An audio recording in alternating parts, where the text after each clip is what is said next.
Hello friends, ભાવનાની રસોઈમાં તમારું સ્વાગત છે. આજે મારા દીકરાની ફરમાઈશ ઉપર હું ઓરિયો શેકની રેસીપી તમારી જોડે શેર કરીશ. તો આપણે આ ઓરિયો બિસ્કિટ લીધેલા છે, એક મિક્સર જાર લીધેલું છે, એમાં બિસ્કિટ ઉમેરી દઈશું.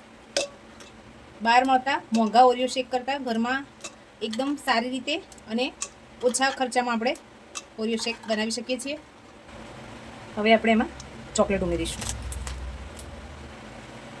દૂધ ઉમેરીશું,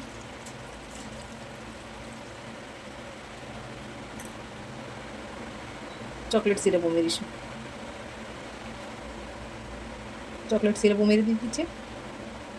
હવે એમાં શુગરનું પ્રમાણ, જો તમે વધારે મીઠું ખાતા હોય તો ખાંડ ઉમેરવી. હવે આપણે આને ક્રશ કરી લઈએ. હવે આપણે આ કાચના ગ્લાસને ડેકોરેટ કરીશું. હવે આપણે આ ઓરિયો શેકને એક ગ્લાસમાં ટ્રાન્સફર કરી લઈએ. ઓરિયો બિસ્કિટથી ડેકોરેટ કરીશું. ઓછા ખર્ચમાં એકદમ હાઇજેનિક રીતે બનેલો ઓરિયો શેક બનીને તૈયાર છે. તમને મારી આ રેસીપી કેવી લાગી કમેન્ટમાં જરૂર જણાવો. લાઇક, શેર અને સબસ્ક્રાઈબ કરજો. Thank you.